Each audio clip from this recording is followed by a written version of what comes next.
You did. trials. I got the real Oh, did you? so I've been shocked the right way.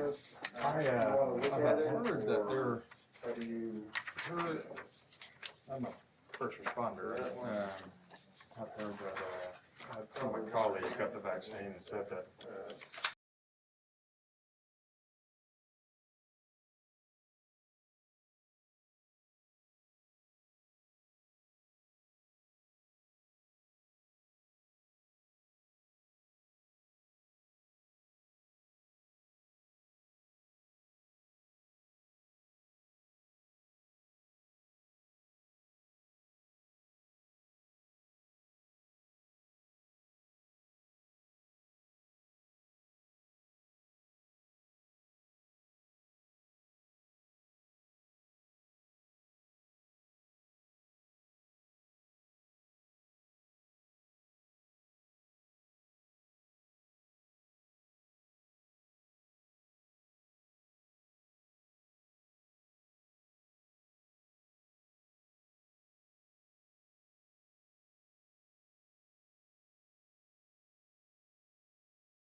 the same problem going on over at the shop. So, I'm working with that. I'm real confused, you know, No, you can't. Nothing, it said it was 34, 36. I think it's a struggle. So you're gonna do the operations report and stuff then? He had it We're the muted. lucky candidate today. He had it muted, that's what's wrong with it. All right, I'd like to call the meeting to order. Thank you all for coming. I guess we're gonna have a new board member, Terry Small, I think it is. Yes, he's supposed to be coming. Oh, Terry, well, Terry. here he is, Terry, come on. You're one of us, brother. Like it or not. Terry, come on up, have a seat. Take a pic. So, welcome. Thank you. Okay, first item is the Pledge of Allegiance and invocation. Larry, if I can call upon you to lead us.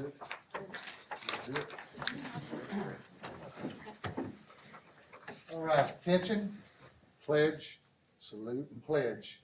I pledge allegiance to the flag of the United States of America and to the republic for which it stands, one nation, under God, indivisible, with liberty and justice for all. Let's pray.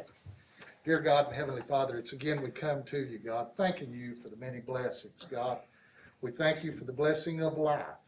We ask that you watch over our firemen, our first responders, our military personnel, God. Keep them safe. Keep them in your arms. Don't let no harm come to them. God, now as we go into this meeting, we ask that you give us wisdom and knowledge to do what's right. And these things we ask in your Son's name, Jesus Christ. Amen. Thanks, Larry.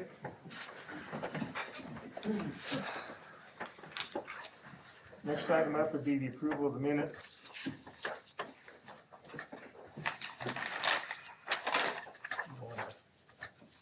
Sign down there, make sure that this is your one-way ticket to the inbox too. Yeah, that's it.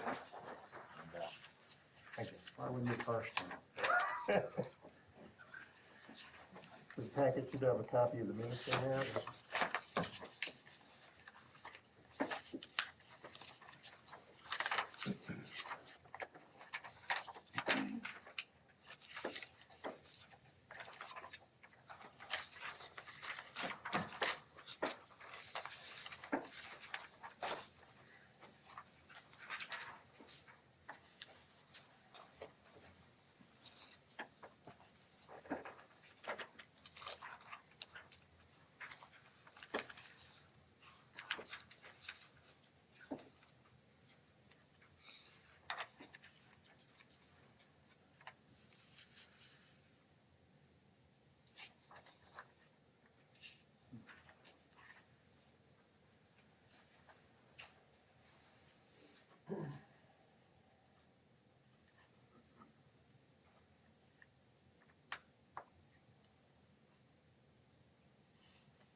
have a motion on the meeting minutes?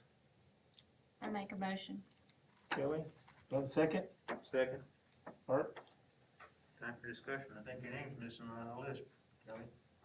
Oh, yes, I didn't even catch that, it's perfect. Yep, it is. As an attendee, I'm sorry. Yeah, I was here. Oh, apparently so. Okay, yep, we'll make that change. Your part-time employee was here. Any Yes, other discussion? yes. Kevin, can we have on Mr. Beasley's name, can we have his first name and last name in there? Just so we have it for records Sure. later. Get that. And then I had another question on, third page, where it says, Mrs. Brewster asked why the letter from TDAC was dated November 3rd and was not received. It said, Mr. Fields stated that TDAC did not send it out on that day. It was dated and he had to get it directly from TDAC in early December. I thought we talked that Caitlin had gotten it first. Was that not my understanding, that it went to Caitlin first? It was addressed to Caitlin, yes. But it was addressed? I'm not sure that she ever physically received it, 'cause the first time we saw it was from Steve. So the first time you all got it was when Steve got it, but it had Caitlin's It was address on it. addressed to Caitlin, yes. Yeah, and I know somebody said that Yeah, they we're had still done working on that it. at every landfill. Correct. Okay.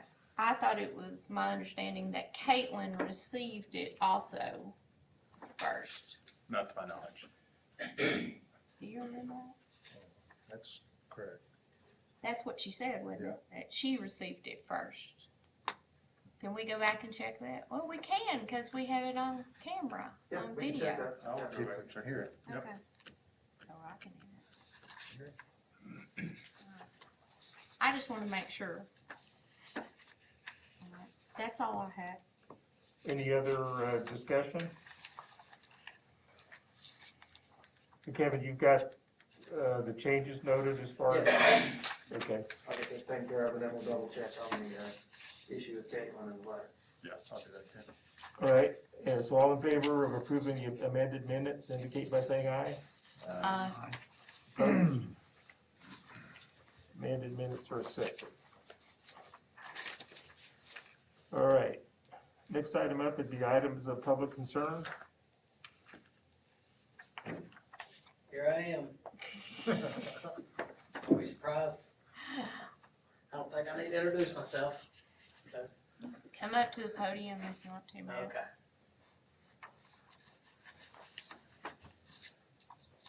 So I'm Matt Chapman, as you guys know. The improvements were significant when Adam first showed up, first started, put some rocks down. It's crap now. We're fed up with it. I'm fed up with it.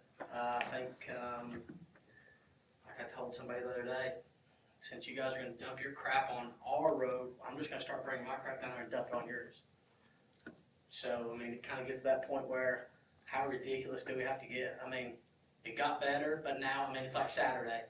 Saturday, it's a beautiful day. Maybe it wasn't this Saturday, maybe it was the one before that. Beautiful day. Here we are at 12 o'clock. Let's wash the road. Let's spray the road down where we've got dust and put, just make it a film of mud. Let's just make it muddier than hell. I mean, that's just all I know. I think that's the approach that we're getting. And so I don't know how many years this sweeper, let's blow water on it, thing's gonna go on. I'm not the most intelligent man in the world, but I'm smart enough to know that the cost of machine, cost of maintenance, cost of replacing brooms, plus you've got however many two guys maintaining those vehicles all the time. I mean, why could that dollar amount not be put towards repairing the road or putting some pavement up to the top of your all's place instead of bringing the crap out on my road? I mean, that's obviously not my job to tell you guys how to do your job, but at this point you're failing. And, we're pissed. I mean, we're tired of it. We're freaking tired of it. Answer this for me. Is the water that's being sprayed on the road coming from the lake? No. So City water. there's not a farm truck that goes to the lake? No. Okay. So, I mean, it's kind of one of those things, you know, at what point does this end, you know? I mean, how many times do we have to come down here and complain before it stops? I mean, I get it when it's muddy, I get it when it's not, but, I mean, the sweeper, I can sit there and watch that thing make 150 passes a day and see, it's gonna pick up the clumps. I see very little improvement. And I guess it's kind of one of those things, we've made a good faith effort, which, you know, alleviates you guys of anything further. So I know there was a time there that the wheel wash was down. Is the wheel wash still being used and ran and pushing the trucks there? Every day, yes, every day. So, I mean, Some people don't like it like today. It's not raining, but we still require it because the frozen, Yeah. unthawed dirt, it still gets on our vehicle, so it's mandatory to go through it no matter what. I mean, I can roll through there in a perfect day. Been perfect for 3 days. Roll through there, clean vehicle or whatever it is, and just completely destroy any vehicle I'm driving. Turn lane is just as bad as the travel lane now.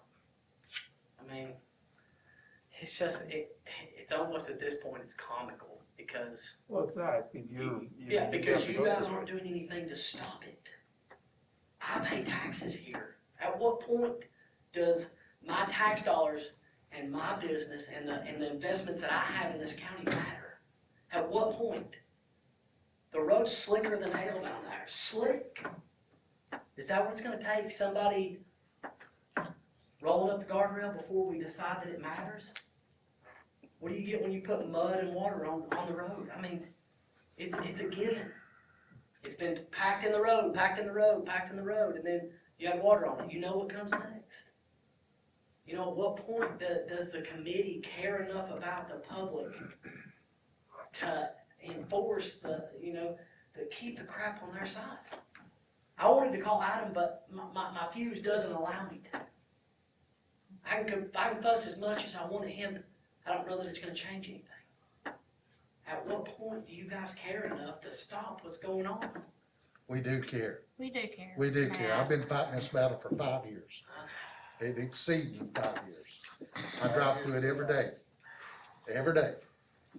They have improved, but it's an ongoing challenge for them to keep it in the landfill. Getting the wheel wash in was one step. Getting the sweeper truck was one step. They're trying their best. Now, you got the gray stuff that come through was the state putting down brine, because that is, Yeah. But It's again, like I that. think we do care. This commission cares, and we hear you.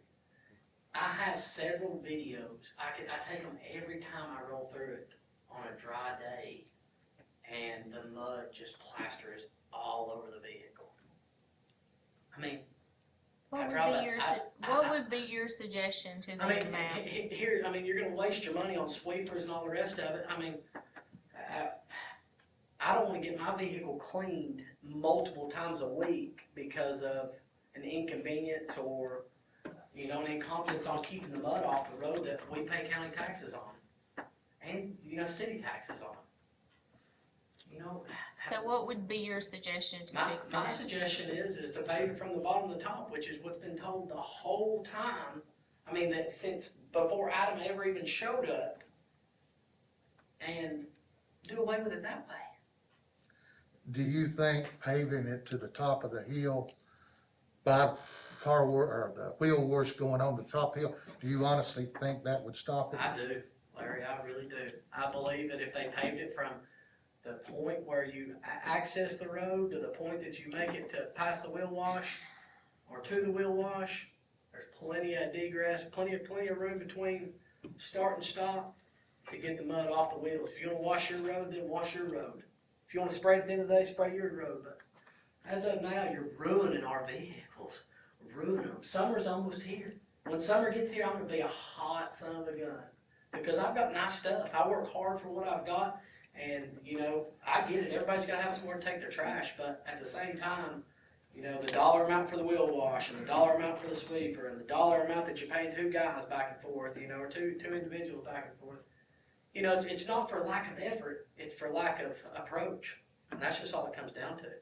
I mean, if you do the same thing you've always done, you'll always get what you've always got. Well, that's where we're at. You put some rock down, it gets better for, you know, a month or two. Here we are, right back in the same crap. I mean, there's just, you're either gonna spend the money on putting rock on it, or you're gonna have to, I mean, I'm fixing to fill this room. That's what I'm fixing to do. I'm fixing to get a petition together and get as many signatures as I can in Loudon County on the bottom side of that road. Cause I can get them. Everybody wants it. Everybody's fed up with it. Adam, how far is it that you would have to pave? Do you approximately, from what Maybe he's four. talking about? Maybe a little over 1/8 of a mile, I guess, somewhere around there, You think 1/8 of a mile? Yeah. somewhere. And I get it, blacktop and heavy trucks don't go together. You know this, Larry, but I mean, if you put a binder down, anything. To supply, we've had to deal with that issue. It ain't go out there and lay a 2-inch base down and a 1/2 Absolutely. inch of asphalt. Nope. You're talking 6-inch base and a filler and then a 1-inch minimum on Yeah. top. And that's expensive. Oh, yeah. But in the same token, I would be 100% for it if that fixed the problem. Yep. I would be 100%. I will ride that pony with you. But again, until you get the trucks out of the mud dumping, you will always have this problem. Which, I mean, at the same time, I understand the dumping in the mud. I understand backing in the dirt to get, you don't want to push it no farther than you have to push it. You don't have to carry it 2 or 3 times to get it to where it's going. But, you know, there's that fine line of the money that you're spending on rock. If you want to back it in the mud, back it in the mud. You know, the money difference. I'd hate to know what your rock bill is that you spend to How try much to. did you say it was, Adam? I know you went over this past 10 grand, a month. Month? Well, gravel though, give or take the month. Yeah, gravel cost and transportation have went through the roof. Yeah, 6, For 8 gravels, lows. yeah. So, I So mean, you're yeah, looking, you know that. yeah. it's just one of those things, but we're fed up with it. I don't care. That ain't my job to tell you guys how to fix it. I don't care. I don't care how you fix it. But, I mean, you're gonna track the crap out there on our road that we pay taxes on for, you know, for the financial benefit and the convenience for the town we live in. So at what point does the scale or which way's it teeter to make it work for all parties? It's not working. It ain't. And I'm telling you, I'm fed up. I'm fed up with driving $80,000 vehicles through there. Fed up with it. I work every day. You know, I work on several utility sites. If we got that mud on the road, our asses would be scolded like you wouldn't believe. T-Dot would be out there like that. With a broom, sweeper, whatever we had to do to clean it up. And Matt, the problem that we have is it says that in our contract with Santec is they make a reasonable effort, Yep. which is not our wording. That was the wording what when we have that to live with. contract was signed years ago. So as they are making their reasonable effort, I mean, we can make suggestions, we can ask for a little bit more, and that's where we are. So, But to Matt's point though, I mean, the landfill's operated like a construction site in terms of the stormwater permits that they have to maintain, and they've got the same requirements that you do at a construction site in terms of making sure the ingress and egress is kept clean. And if Santec's not doing it, I mean, they've got a giant construction site, and they've got trucks coming in and out all the time, but they have the same requirements in terms of they're not supposed to leave anything coming out of the work site. So regardless of what our contract says, I mean, the state requirements are not being met. I mean, if you're gonna water it whenever it's wet, okay, water it. If it's dust, leave it alone. Why do we have to water it with it dust? That, we've talked with Santec about that. wash it when it rains, sweep it when it's dry. Yeah. That's the only alternative that they've got right now. Ben, would it be something that Sandtech could consider at least going to the wheel wash with, some type of permanent road? I can discuss internally. Okay, please do. And hopefully, when you, next month, we'll have some kind of what they're Answer. willing to do. Because we've run, at this point, and I agree with you, Mr. Chapman, we've run through, we've pushed them to do this, we pushed them to do that, and like you said, it's not our commission's responsibility to decide how to fix it, they just need to fix it. That's it. And, we've run through the wheel wash, we've run through rock, we've run through moving their dumping sites. At some point, they've gotta just fix it, and we're out of suggestion. Yeah, you don't keep going to the same doctor if he doesn't fix what you got going on. It don't take no genius to figure that out, so. I'm Thank you, pissed, Matt. I'm not happy, and I'm not gonna be, I mean, if it doesn't get better, I'm gonna continue to show my tail and, I'm gonna gather up as many as I can. I mean, you see us two that show up every, when it gets bad, we show back up. But I'm Come on, tired Brian. of showing up. Well, I'm gonna show up, everybody knows who I'm Brian Byers, and, I'm gonna speak for a couple of different people that's not able to show up.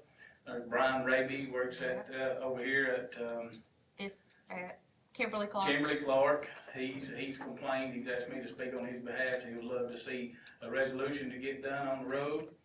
And, myself, I second everything that Matt has said. I personally think the debris needs to stay on the road, up on their side of the property, and not carried out in our streets. And that's just how it is. We've been going on with it. I've been coming down here for almost 2 years to these meetings. I don't make every one. I work hard, and I work late. I'm like Matt, I pay taxes. I've got several hundreds of thousands of dollars worth of vehicles, high-end cars that you just don't want to drive through the mess. I mean, I got a $100,000 car that I like to take on a Sunday stroll or a Saturday stroll. And it's an act of Congress to clean every nook and cranny to keep a value on a car. It has special insurance. It doesn't have private insurance. The thing is my wife is tired of it. I'm tired of it. My neighbors are tired of it. And if I need to back him up and get a bunch of people here, I'll do so. But I've got pictures on my phone. I've mailed them to you all, and I was told to call, and I did. I called him, and he was told they're doing the best they can. The best they can would be keep the mud over on our landfill and keep it off our streets that we pay taxes on. They got to be a starting point. I mean, what's to be done? I mean, honestly, what's to be done? Well, Ben, I will tell you, I do know these two guys, and I do know Brian Raby very well, and I will tell you that when they say they will start packing the house, they will start packing the house. I will do everything in my power. I mean, we're gonna have to move forward with this issue again. I get phone calls, I get text messages, I get pictures, and I know that Adam is putting forth as much effort as he possibly can. I do know that. And I know he's done a good job with what he's had to work with, but if we're at a point we need to try something else, let's try something else. I mean, I'll just walk around here and take a quick look. I was behind the truck when it was coming out. And that's globs, that's not little chunks of mud, that's globs of mud. And it There's gets no mashed into exception. gets mashed down. There's no exception for, and I've got numerous pictures. I take pictures all the time, I'm sure they see it. And I know Adam has even had some people that That's just go last through week. the wheel wash and they're not allowed to come back unless they go through the wheel wash. We're gonna Yes, put a sir. guardrail out, that's what's gonna happen. Either that or have head-on collision in the turn lane. And it is slick and dangerous, it is slick. Yes. I was coming down through here one day, and, I've this recently reaper been truck out. just decided to make a big old U-turn. I hit my brakes, started sliding. I went directly and got new tires because I thought it was my tires because I was sliding. It wasn't, it was mud. I spent over $1,000 on something on new tires for my truck just 2 weeks ago because of that near close accident. I don't wanna have an accident. My insurance can't afford it. And I just don't wanna get nobody hurt, and I just don't wanna have an accident. But it was a near accident. Mr. Byers, do you have a date on that picture that you showed? I can, As far as utility construction ahead signs, they are nowhere in compliance. So even though that's a good faith effort, if somebody cleans the back of that sweeper out, it's on you guys. It ain't gonna be, oops, we had our signs up 100 feet before the gate.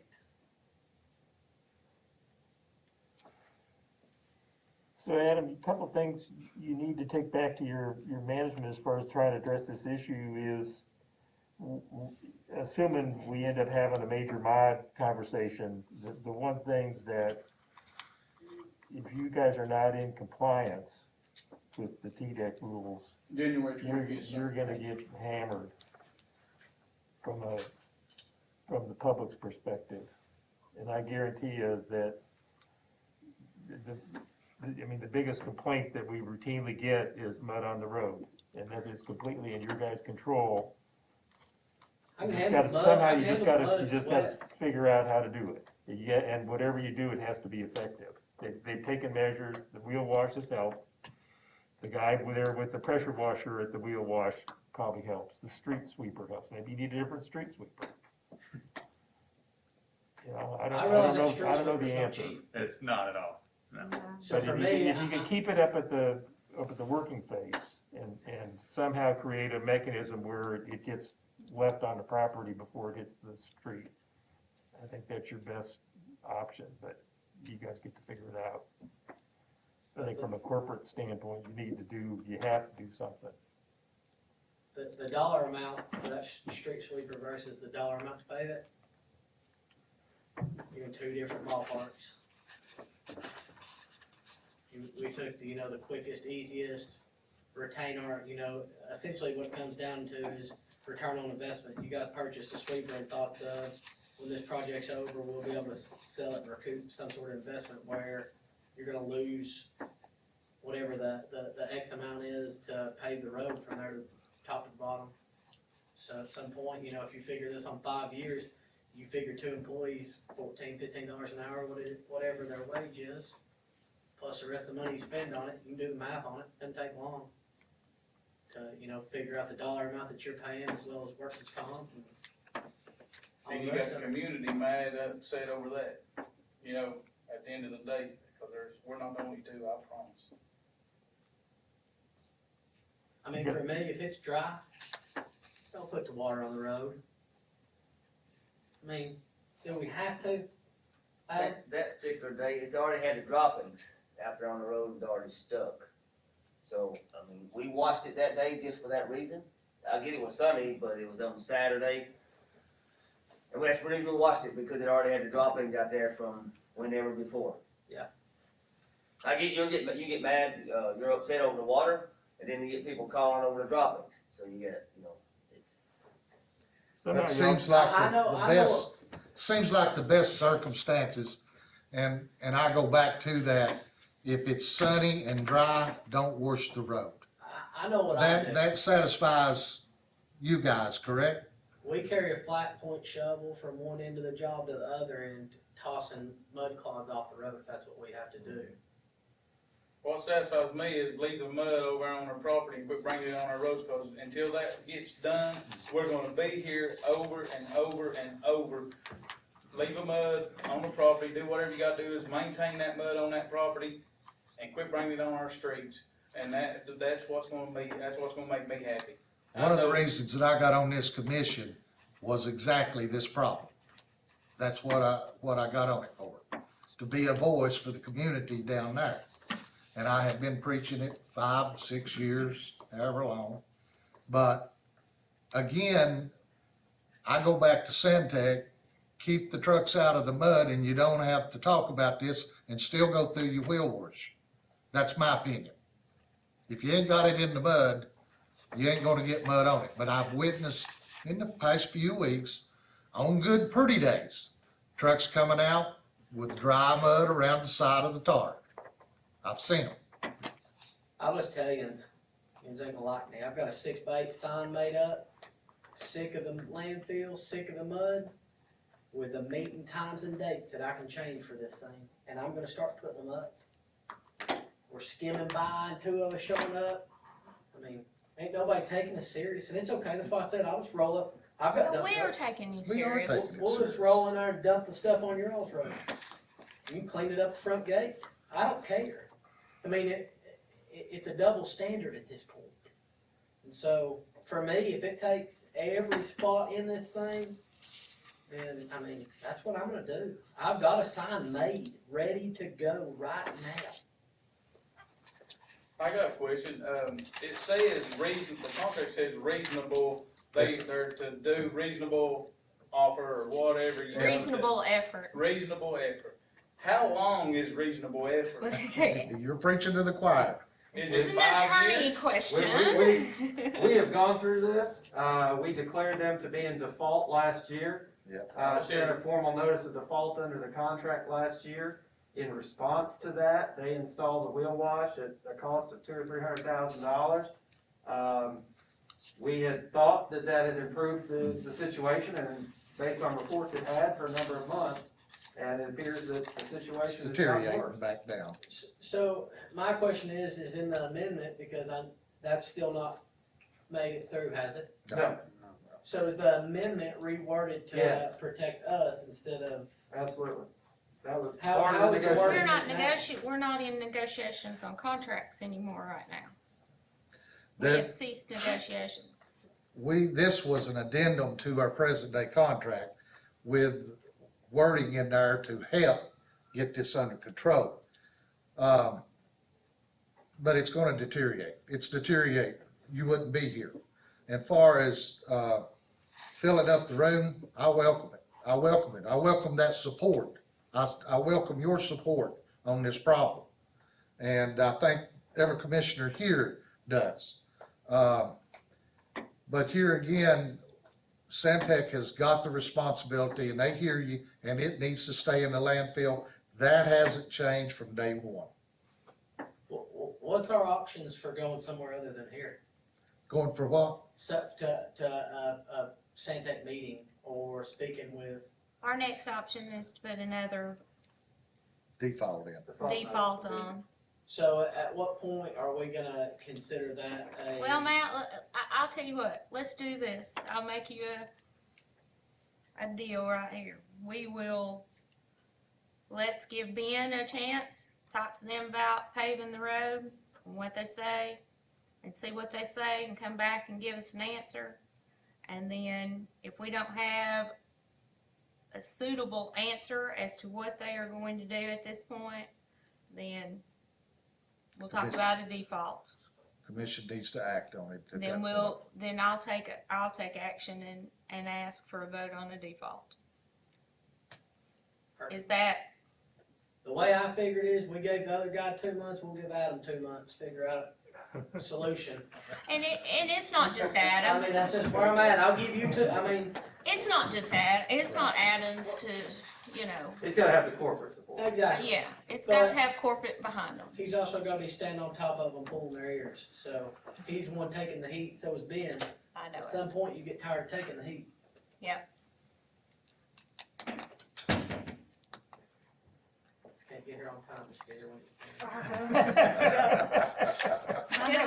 Could've brought us some biscuits. Ain't none to be had right now. All right. Dan, you got your work cut out. I think there's some progress here. You heard that, Adam. He said, Ben, you have your work cut out for you. That's right, I had 2 months. Mr. Chairman, Yep. if we're done with public comments, could we get an introduction on our newest member? A little bit of background about him? Terry, you're on the spot, man. Well, I got snookered in this from Bill Satterfield. We knew him from Greenback football and stuff, and kids played for him and everything, but he called up and asked if I'd be interested in helping out. I said, if I can help out, I'll be more than happy to try. Next thing I knew, he said somebody voted on it and I was in, so. I've got some landfill background, Blount County stuff. We had a consulting firm, we did some design work for Blount County and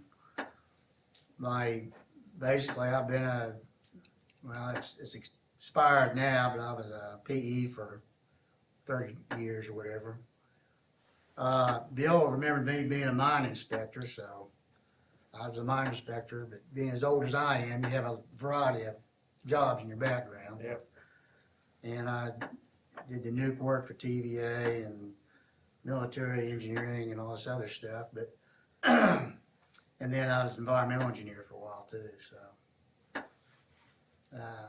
And I've dumped stuff at the landfill, that's all. Back when I was building a house, but that's about it, so I come with a little bit of construction background. But I don't know the details, I couldn't even tell you which stretch of road you're talking about, so I'm the newbie. And, I'm just trying to learn by listening right now. Welcome to the hot seat. Yeah, they started out, these guys are doing good on bringing up points. Yeah, we challenge you to be involved, Yeah.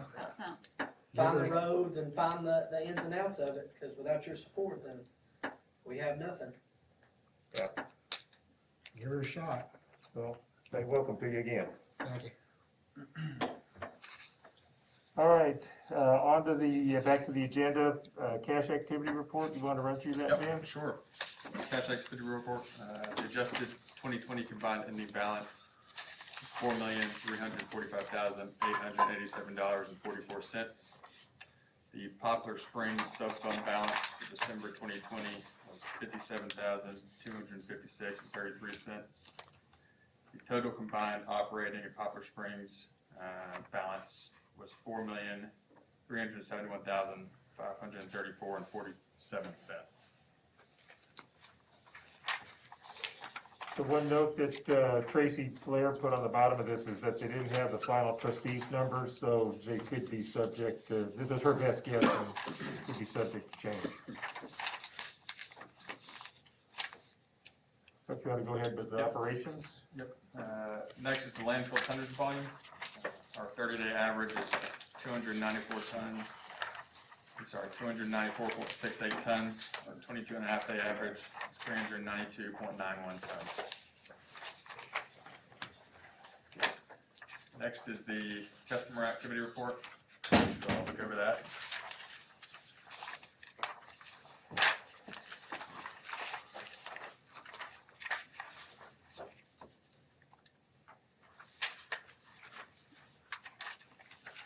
Question on this, TVA on the back page before TVA is coming back in. No, that probably needs to be taken off. That job is done. It's showing that 2021 there was no volume brought in. It was a longer term temporary job. So. Oh, yeah. That scared me. Scared up here.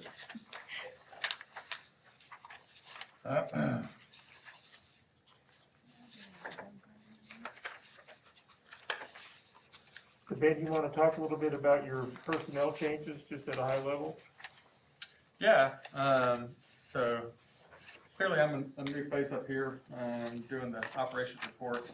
Caitlin was a great part of our team and actually had an opportunity to take another job and decided to do so. So tonight I'll be going through the operations report and I'll let Adam introduce our newest member to the team. Yeah, this is Hannah. She's my new administrator. And I have another lady that I was going to attend, but she was unable to make it tonight. So I'm going to have two ladies to come in and sit in with us so I don't get caught not having all of our ducks in a row before the next meeting. Welcome. So Adam, it takes 2 women to get you in line down there, right? Is that More than that. Yeah. We do employ several females down there, so Just giving you a hard time, I Adam. got Anything new as far as the customers, Adam, or, no. and you're probably not familiar with it, right? Next is the January TDEC inspection. Adam, you want to give a quick update on any concerns related to that? Yeah, if you look through there, the only AOC we have is 8180. That's on erosion control. If one of our berms had just eroded it down the berm. It didn't erode the berm out, so that was an easy fix. That's the only complaint we have. Tell me about 8570. 8570.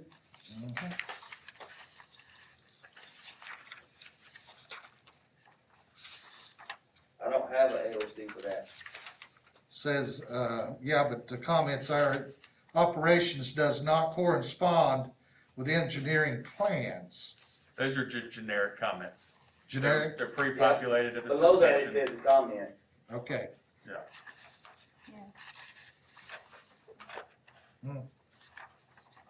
that's what I was reading.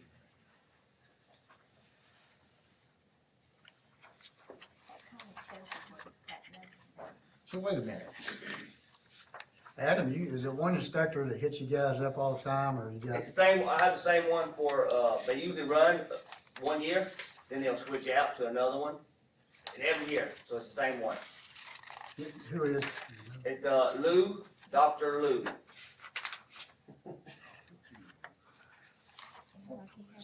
But we went from, he first got there to 7 or 8 AOCs to down to 1. I mean, again, if he comes out and he don't do, give you 1 AOC for erosion or litter or something, he's not, you know. Excuse me.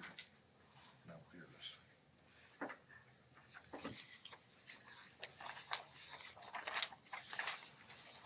Inspection looks much better, John. is. Yeah.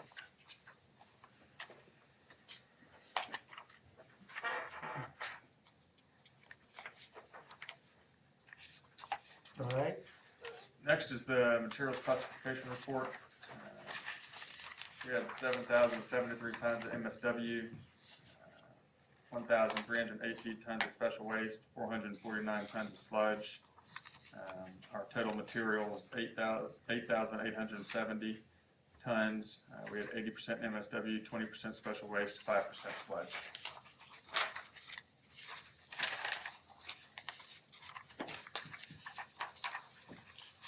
Next is the waste characterization report. Take a look over that and ask any questions.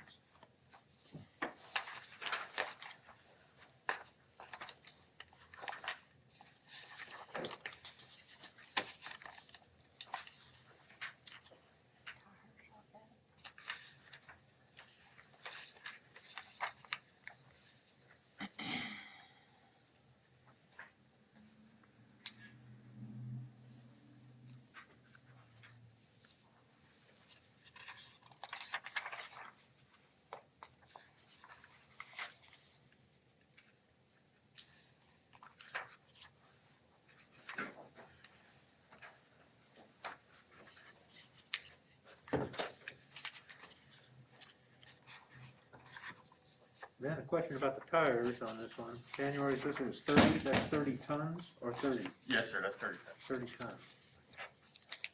And yet on the next page on January's listed as 53 tons, 53.17. So one is inbound and one is outbound. Ah, okay.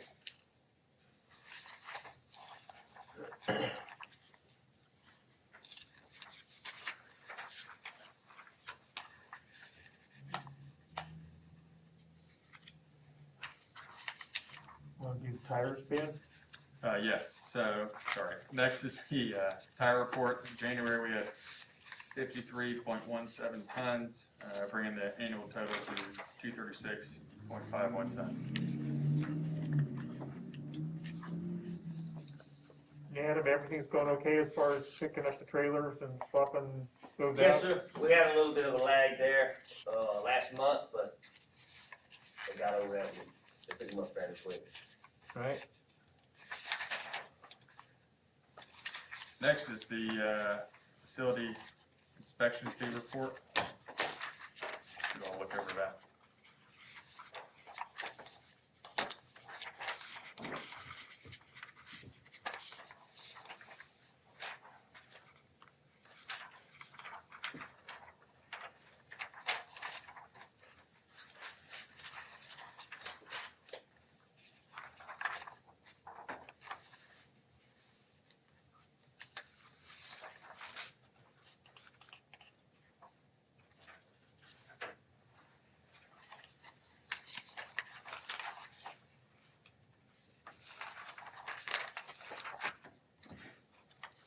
Next is the landfill origin report. We had 30,604.58 tons in quarter four.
All right, what you got next, Ben?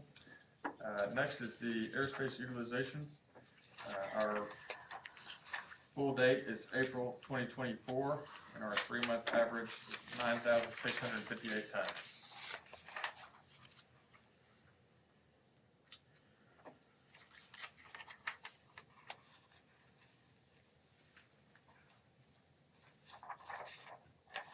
And then finally is the hosted security fee. Host fee was $10,572.50. Security fee was $11,301.75.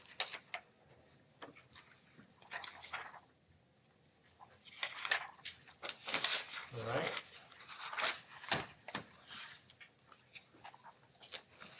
Any other questions?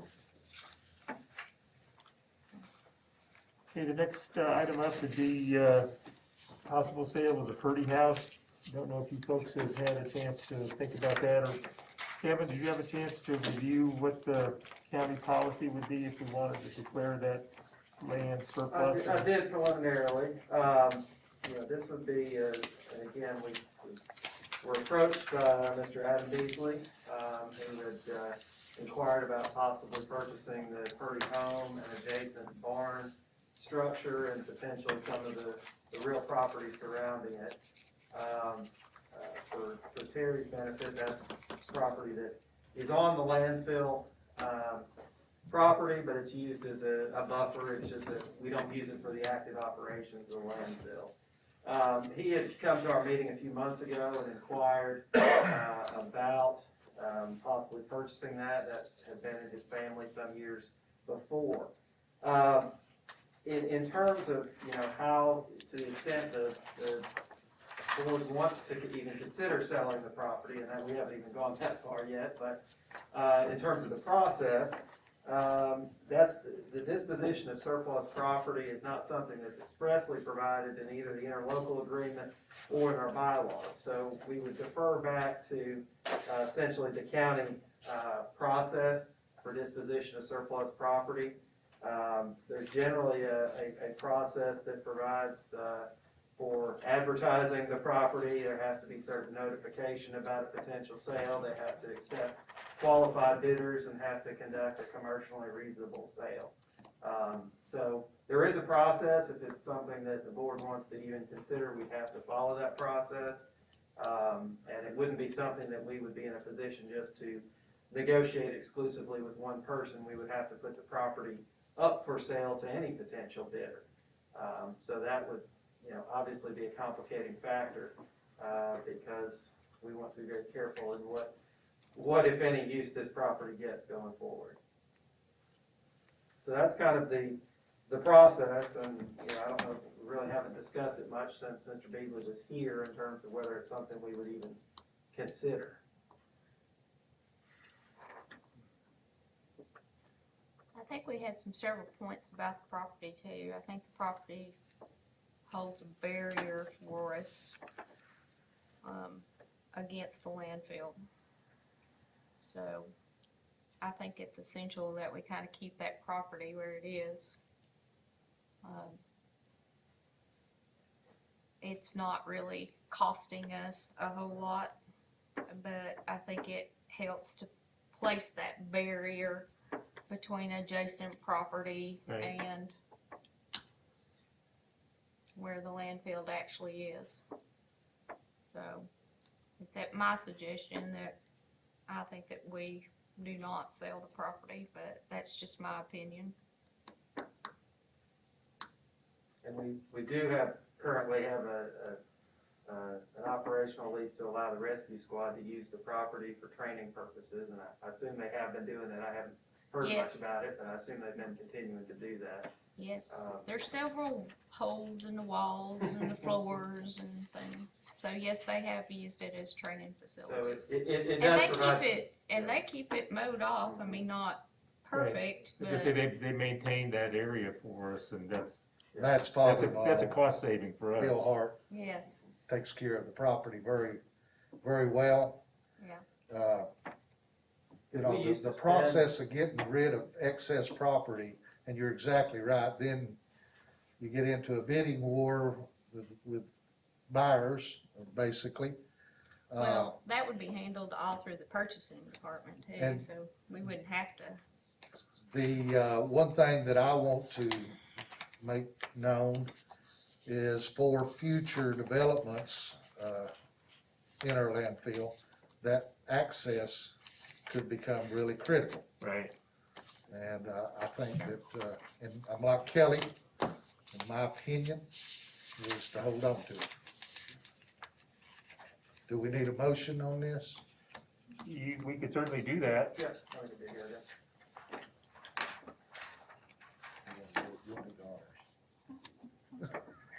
Put it on I'll there. make a motion, we don't sell the property at this point in time.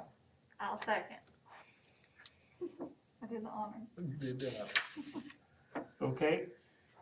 Got a motion and a second. Any, I concur with you folks. Any other discussion? I would say I just, I admire the young man for coming and I understand his desire to have a piece of property that his grandparents had, but at this point, I hate it. But I think it's just best for all of Loudon County and that we maintain that property right now. I would agree for what it's worth. There's just too much uncertainty about our future and expansion or changes in the permit and modification. We don't know to what extent that property could be really important to us in the future. Any other discussion? All in favor of the motion indicate by saying aye. Opposed? So the motion carries.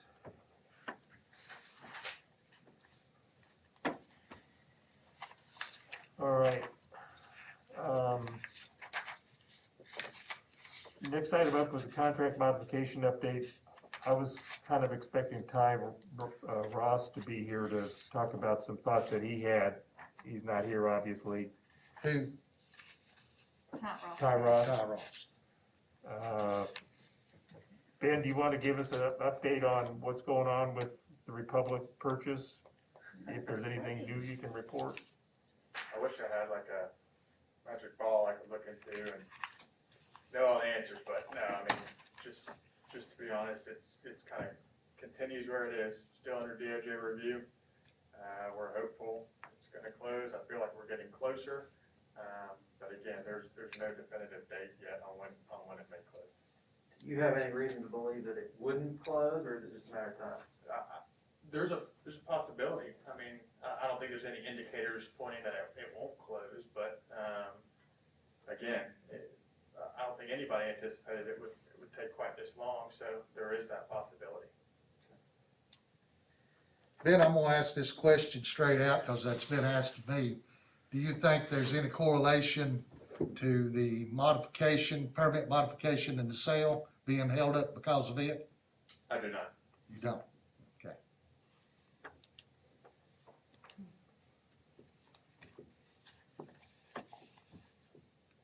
Right, Kevin, anything you want to add? I don't think there's really any further discussion on the permit modification since we voted to suspend all negotiations and discussion back in November. So at this point, it will remain on hold. Right? Okay, Art, next thing up would be the green waste and C&D. Anything you, what do you got for us? Well, I've been scratching around trying to dig up information on green waste and what options might be available for processing green waste. And I've been thinking about both cities and the county as suppliers of this. You've got in your packet a little diagram of a schematic indicating my view on probably most of the inputs and outputs of a green waste handling and disposal process. What I've been doing is talking with people like J.J. Cox out here, who's been very helpful on it from the city. Some of the people from the LCUB utility side will be thinking about sludge rates of production because that could go into a composting operation, for example. I've talked with Eddie Simpson and Billy Pickle about how they handle green waste and what amounts they come up with. And I'm trying next to I haven't done everybody yet. I've still got to get down to the county level and start to talk with additional county people. So if you have names and recommendations there, that would be very helpful for us. Chris Parks.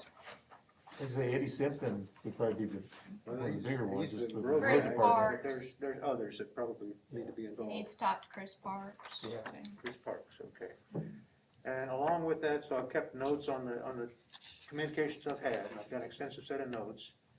And I'll just keep doing that until I feel comfortable that we have opportunity to fill in numbers where there are arrows at this point. That's the critical part. And I will say it's much easier to spend an hour in a meeting and get a lot of verbal input and come away with no number. That can happen, okay? Yeah. So really and truly, we need to get numbers here so we can get an idea of what makes sense economically. Otherwise, we're shooting in a barrel with nothing in it. That's gonna be a very big moving target. I've also spent a little time talking with a representative from a company, Sinagro.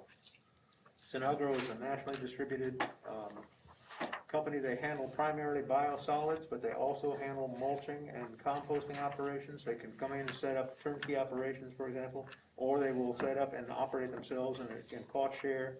So they're open to lots of different kinds of methods for making things happen. And the guy is very interested in what's going on here and will help as we can get him numbers to think about.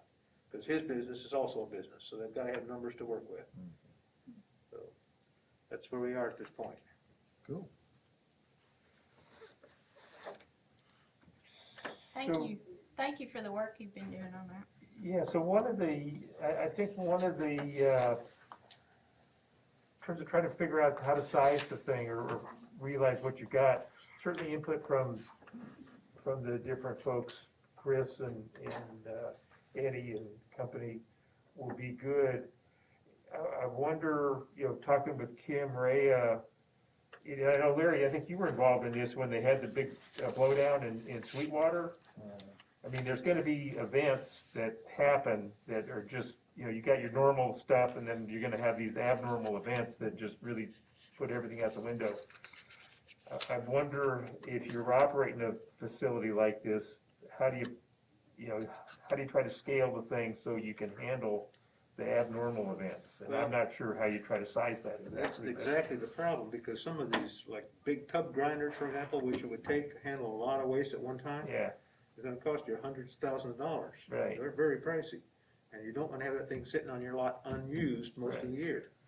So we have to find out ways to sustain some equipment and size the equipment according to the availability of materials. Yeah.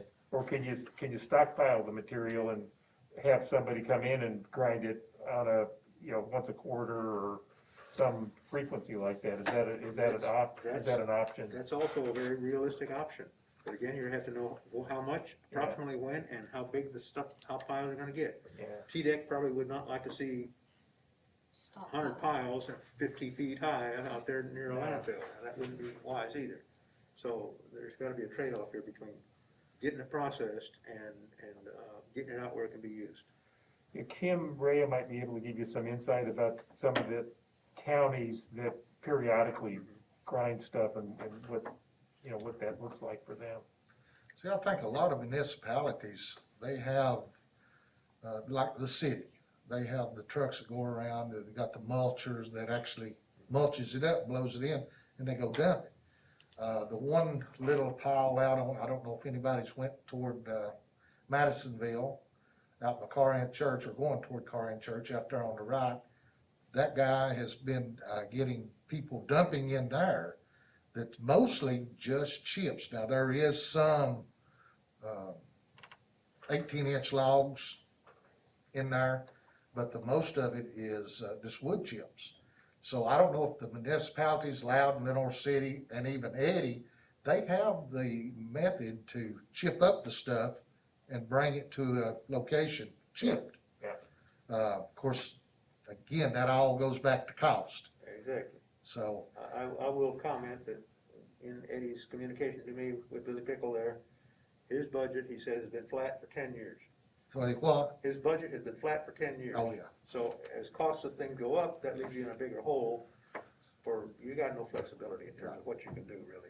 It's really gonna be hard to compete with what he's doing right now. He's done an Right. excellent job. But Mr. Cox pointed out correctly, I think too, that one of the biggest issues is a long-term issue of just steady growth of the communities. Yeah. We've got more and more and more to deal with, and Yeah. we're not planning well enough to be able to handle it 5 or 10 years down the road. That's true, very much true. Well, the one thing that we have in our favor is some acreage where you could park something like this. And that's a good place to start.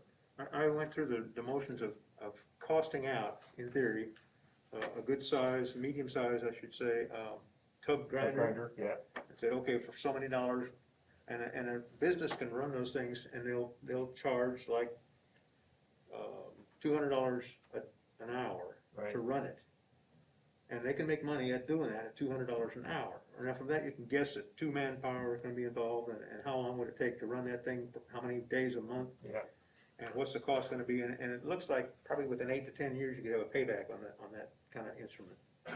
So, you can do those things, but without good rates, we don't have anything to really go on. Yeah. I'd say keep trying to fill in the numbers and, keep. I'll once just we ask have- everybody here, if you got a way to get a number there that's better than a wild guess, okay, wild guess, please put it on there, let me know that thing, okay? That'd be helpful. And I'll try to keep things summarized. As I get these notes completed too, I'll just forward those around to you, Okay. give to you to forward. I'm working on mine. With all her free time. Thank you. With all her free time. With all the free time. All right. Thanks, Art, appreciate your efforts on that.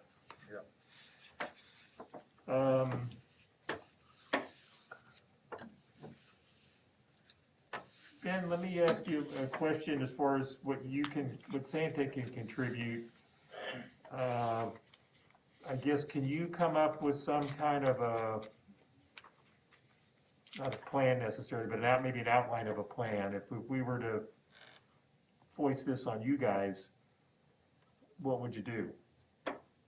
Would you stockpile the green waste and haul in a chipper, once a quarter, or? I think it was probably, I don't know, maybe 4 to 6 months ago, I brought in kind of some options on what we could do with green waste, and I discussed that at one of our facilities, we get to, I think it's roughly, I have to go back and double check the numbers, but roughly 2 to 3, maybe 400 tons of debris. We bring in a chipper once a quarter, or whenever we get to that set amount. We mow in, chip it up, and they mow out. It's a third party, we don't do it ourselves. And it's a cost, I believe, to the county that they can cover. But it's housed and staged at an area on the property outside the permanent boundary, where it can be out of the way and sit for a while. And I think roughly it was, if I'm remembering correctly, it was about 40 grand to do so. And Ben, if you could later remind us too about the rate at which soil is gonna be taken out there for cover, leaving a hole in the ground, okay, then we could also think about how much wood can we put in there at the same rate or something like that, just get an idea. In terms, I'm sorry, you asking in terms of like, when we start excavating, the rate at which we would pull that soil for daily cover or the operations of the facility? Exactly. Okay.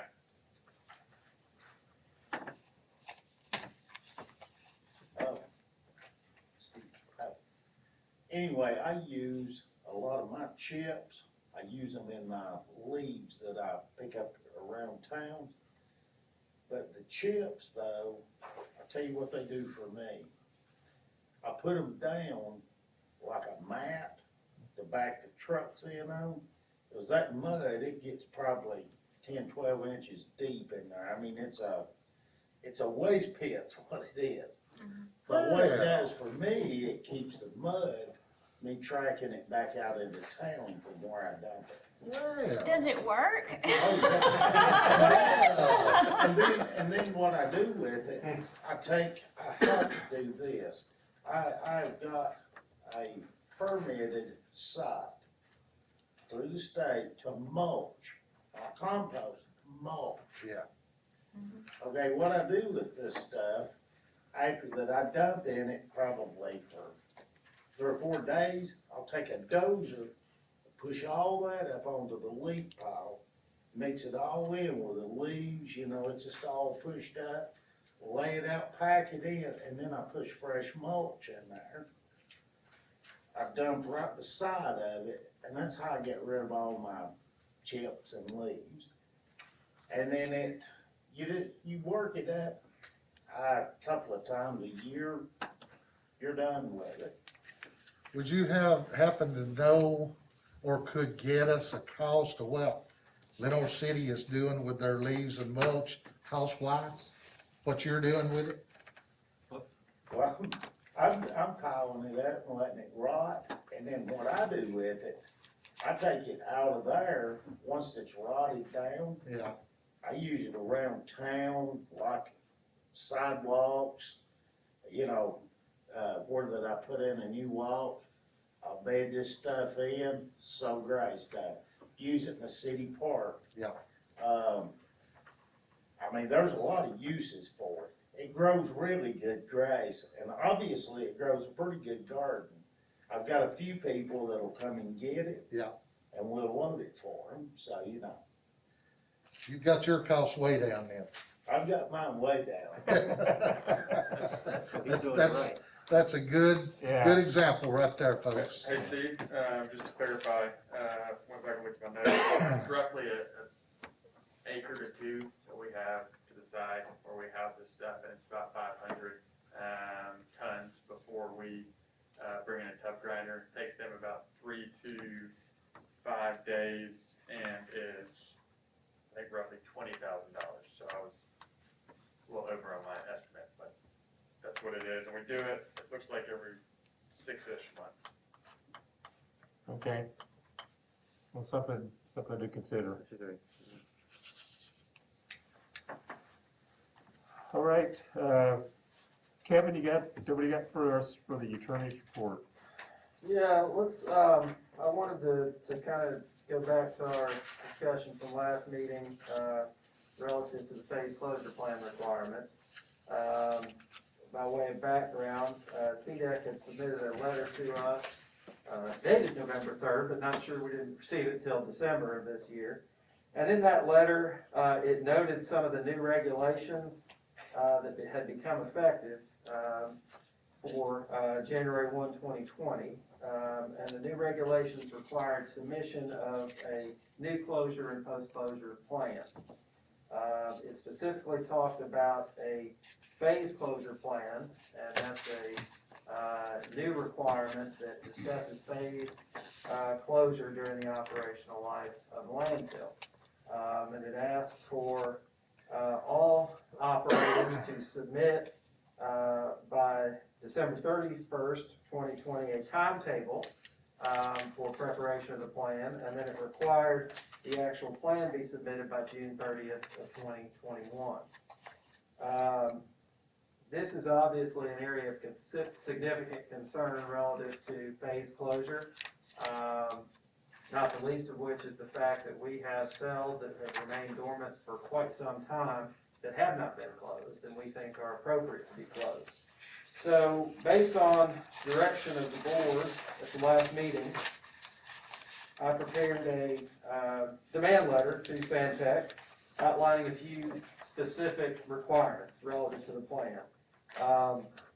One, we wanted to require that we approve in writing the plan before it's submitted to TDEC. And we wanted Santec to send any proposed plan documents to us within 90 days in advance of submission to TDEC. So that way we would have an opportunity to review, consult with anybody else that we think is necessary, and provide any comments or discussion.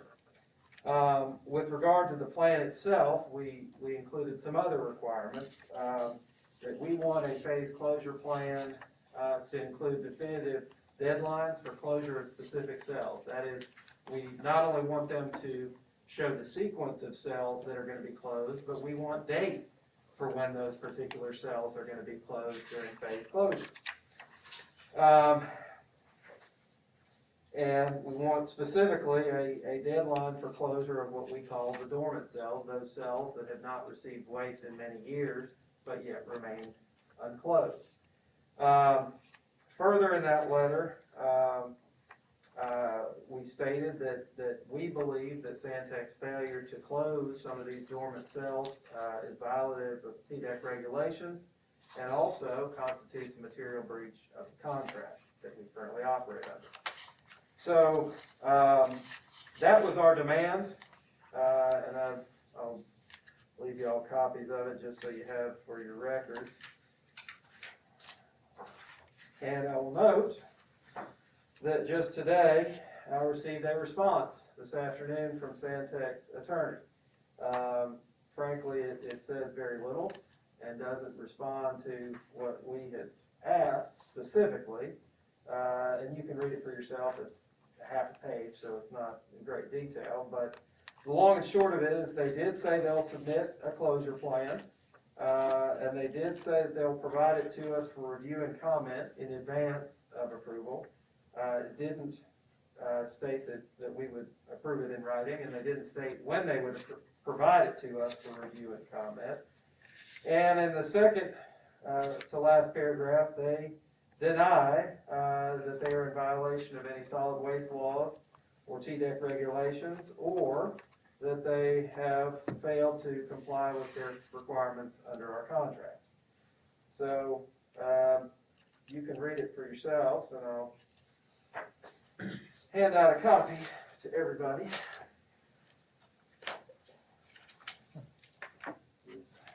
Kevin, can I ask approximately what time you received this? I got it sometime this afternoon. I don't know the exact time. Late afternoon? Yes.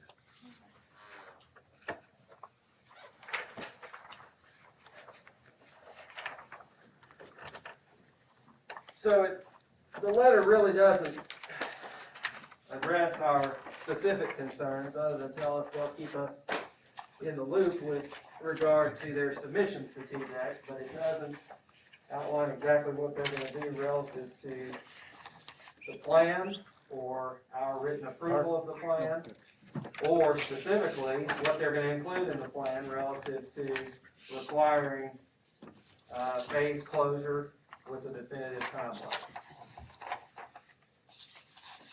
This is getting interesting, to say the least. Yes, I think that's a fair response. I was just being very blunt. I was underwhelmed with the response. You can read it for yourself, but that was not what I was looking for in terms of a response or in terms of their intent to collaborate with us in preparation and submission of the plan, and certainly not an acknowledgement that they have or should proceed with closure of these dormant cells.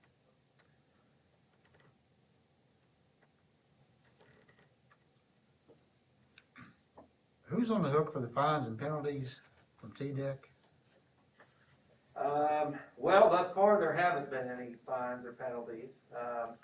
And that's sort of the rub in some of this is, historically, TDEC really didn't have firm guidelines for interim closure. And they're just starting to tighten up those guidelines. They haven't gone as far as maybe we would like them.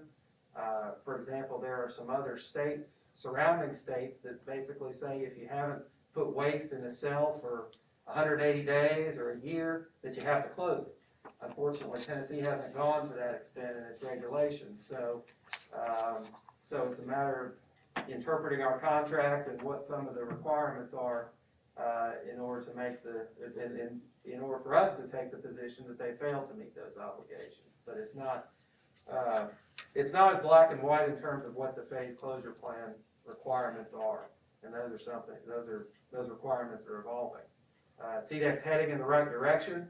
They say that they want to strengthen those requirements, but thus far they haven't put real teeth in them in terms of saying, if you don't close a dormant cell within X days, you're gonna get a fine. They haven't gone that far yet. So, you know, I think there's room for improvement in the regulatory enforcement mechanism. But I think the main point of the contract language is that Santec has to meet the TDEC requirements. Correct. And that's until the And Republic takes over. the challenge is that the requirements are real soft. They were softer than we'd like. So therein lies the challenge. But I think the contract also requires to close when a cell reaches final elevation. And I think that's really where we are. If a cell hasn't received waste in many years, that's a pretty clear indication that it's at final elevation, that there's no further expectation for settlement, that it's really where it's gonna be if it's not continuing to receive waste and it remain dormant. So the state requirement would be under the permit that we're operating under is that when the cell meets the final elevation, the requirements state that it's closed. And the wiggle room that Santec has utilized is that they built the landfill 2 or 3 feet below the final elevation. So it just sits there. I don't think that's accurate, because you asked Ron this month what the height is at the highest point of the landfill, and it's 1070. Yes, The permit allows us to go to 1108. but that's for the highest. That's the highest point. That's the That's highest not- point of the landfill. The point is that there are some areas of the landfill that don't go to that full elevation that are near final grade, that have been at near final grade for years. And you folks purposefully don't build it to final grade, because if it hit final grade, you'd have to close it. And we've asked exclusively for our consultant to take all that into consideration when he's looking at this plan. Basically, we have 13 cells open, and they have been open for several years. 13. On the dormer cells, why does Santec won't leave them open? Some of it's part of the design and build out. You can't close something that's gonna be accepting waste at a later date at some point.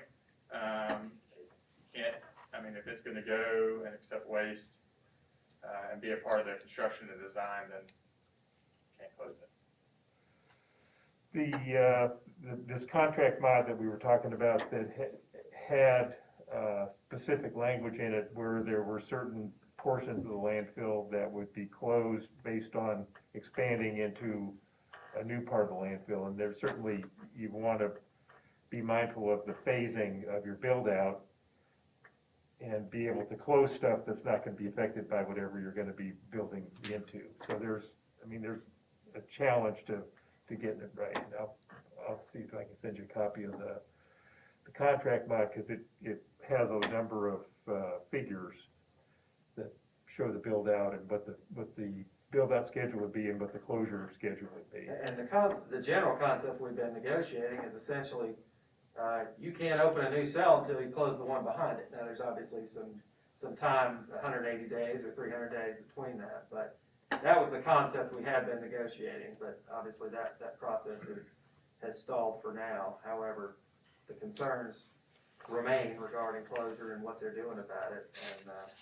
And this submission to TDEC in June is vitally important, because we can't allow these cells to remain in this state and not be closed. And so that's why what happens between now and June 30th is very significant. And I think TDEC is taking steps. They've moved forward with this since I've been on this commission. This was talk when I first got on commission. Now they're really making steps towards saying you are going to close. And I think we are a fine example of, it's time to start closing some cells. Absolutely. And I think TDEC would firmly support our position in what we're trying to do in this. So Dan, you wanna respond as far as your guys' position in terms of getting Sure. the plan finished and? Yeah, I'll tell you what I know at this point. I mean, we had a meeting, last week with our consultant, to, really discuss some of the details, some of the pain points, throughout the letter. We're working, to go ahead and get that done, as quickly as possible. We stressed a sense of urgency. I think our engineering department stressed that sense of urgency. We have a rough timeline of 6 to 8 weeks, before we can get it back to you all, which I think will leave a significant amount of time for review. Now, I'm not gonna hold that as a firm date, that is what we've been told, and if we get it before then, we'll pass it along earlier. That's kind of where we are. Going to continue to work to get it to you all as quickly as possible. I think it would be wise that we contact Dr. Bogus and just let him know that that we're gonna need his services as soon as we get this, Yeah, we'll have it queued up and ready to go. yeah, so Because that, we're gonna, we don't know, but it may be a quick timeline that, we only have 60, 90 days, and this is not a small undertaking, so I agree. but I think that we should, get in touch with him, let him know that, this is coming down the pike and we're gonna need your input on this. All right, we can do that.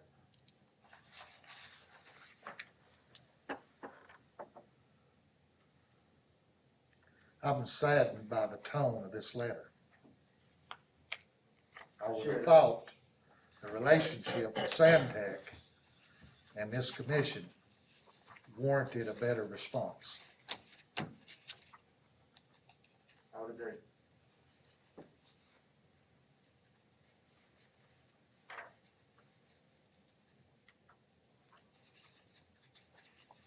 Any other, discussion?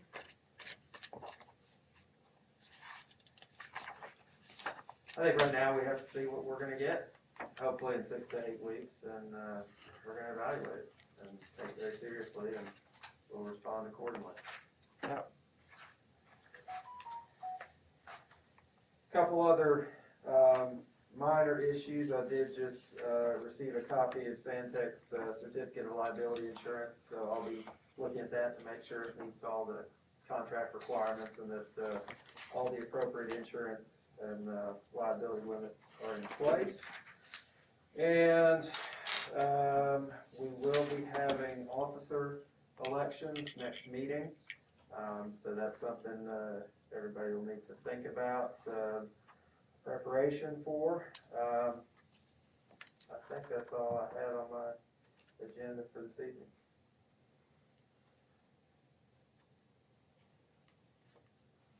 All And right, for Terry, I'm gonna get, Terry, if you have a few minutes after the meeting, I'll get with you and get you some information with board commissioner packet and some other things. Appreciate it, sure. Help get up to speed a little bit. Ben, it might be a good idea too, if you get some information from Terry and you can give him a kind of a short little tour of the landfill.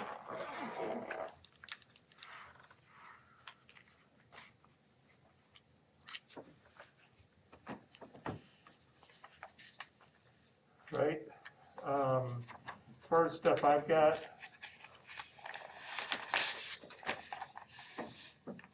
the only, I guess the invoices I've got for when we had our special call meeting, I've got a $198 invoice from the newspaper for the meeting notice. And then for Kinley Montgomery, we've got the invoice for Kevin Services for January for $2,500. And then we've got some employee payroll taxes to pay for, which should show up on our next month's business. Kelly was gonna fix that, but I guess not. She was hoping I could fix it. I thought he was fixing it. I think that's what he said, he was fixing it. Evidently, I'm still an employee, so anytime you all want to fire me, that's fine. So that's all I had for expenses coming up. Anything else, from the board? We talked last month about getting an aerial shot with a drone. Well, I finally got my drone back yesterday, and Ben has graciously offered for Sandtech to help with getting that. I would, one of the things I think we might want to consider is our boundary lines. Our boundary lines needs to be clearly marked. And I know they've been surveyed in the past, they're growed up, you can't get through. And it's going to, something that we might consider is opening up our boundary lines, whether we use a cyclone to go through there and open it up on all the boundary lines so that we have a clear sight of where our property's at. I could suggest just cutting and chipping. Well, if you use a cyclone, it will come out chipped. Yeah. But that's something for this commission, as the weather improves, and spring gets here, we might wanna consider that. So two questions, or one comment and a question. Sandtech flies the landfill every year. Yeah. So in terms of an aerial photo, if we wanted, and we've gotten them from Sandtech in the past, just keep that in mind. The drone application, if we can fly the property line, is what my whole intent was. Okay. At a lower altitude, Yeah, where you could get a clearer shot. yeah. And then that's when it comes on, well, they're not marked really good. So this commission may want to consider marking the boundary lines, and that way you've got a way to get around. Larry, are there any survey stakes visible at this point, or? I thought you had the Boy Scouts go back there and do some work. They got lost.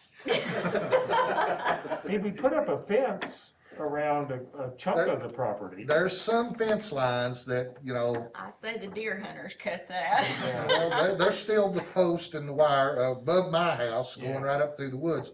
And you can see that boundary, but you can't see it from the eye.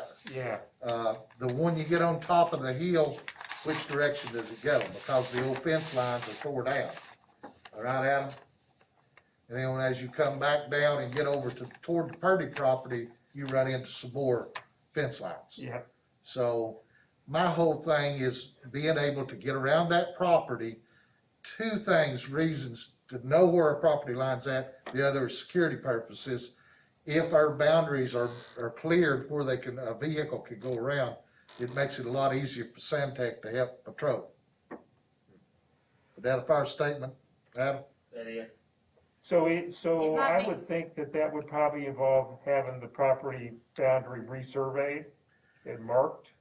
If you Probably. can find, if we get the right person, can find the stakes, the Yeah, old stakes that's yeah. there. Right, Because there's property down there from the Purdy house, that boundary right there between Matt and their Yeah, property line, right. it goes up to the top of the hill, that's a fence row. right, And I'm sure in that fence row, there's markings. yeah, And, when you get to the top of the hill and it makes a left, jogs over, then goes back, those should be the easiest to clear. right, Coming down the hill toward my house, I would strongly discourage that for the simple fact you start a gully war as you're coming Right, off that right. hill by cutting in the pathway. yeah. So those are my ideals, and I throw it out to the commission to, Does your drone happen to capture elevation data by any chance? mine wouldn't, I'd just say hill. I could get down and get some shots of it, that's best, but I'm not that good of a drone operator. I will tell you this much on surveyors, they are very scarce right now, and they're having lots of trouble hiring surveyors to get things done. So you're talking about a huge project for a surveyor Yeah, right now, Yeah, I understand. and I don't know where you'd be on a list. for a surveyor. Again, there's a lot of it can be done line of sight. But finding the pin in those corners is where your survey comes in to verify that. And we've got the old surveys, if you knew what you were doing a little bit, you could kind of piece them together, but it's challenging. Well, Larry, I might encourage you to come up with just a proposal that you can throw out as a motion that we can consider and how, what, is there, if we're gonna be chipping, part of it with a cyclone or whatever, who can do that and what's it gonna cost and. There's several contractors around. My neighbor rented one to clear his property down there. And Adam, who you use, Stowers? I think that's where he rented that one from. That's about the safest and best way, 2 swipes with that, Yeah, and you're done. And it takes out the root bed if yeah, you're plowing deep enough. So you don't bust your tires when you do go through with the vehicle.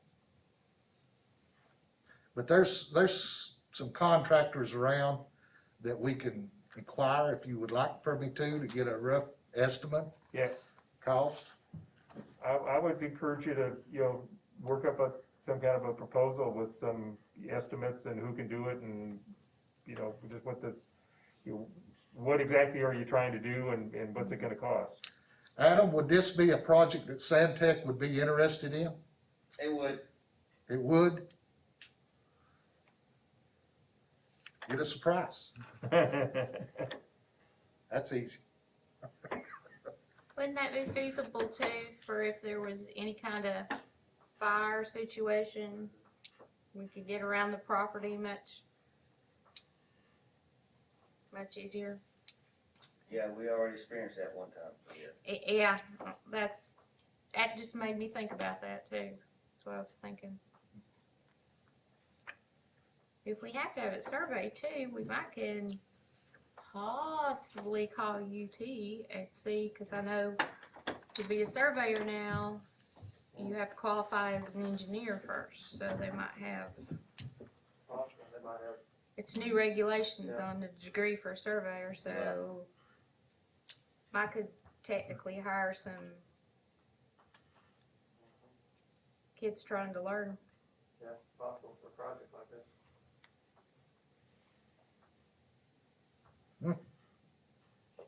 I guess that's up to you. Do what? Well, again, Larry, I'd say work up a proposal and let's see what it looks like. Adam will call. Right, I don't have anything else. Anybody else? No, sir. I make a motion, we dismiss. Second. All right. All those in favor? All those in favor? Bye. We're out of here. Thank you all. Thank you. You were interested in looking at a groundwater report? You can look at for and take a read. I can give you that. Oh, okay. So, I heard you. I think I-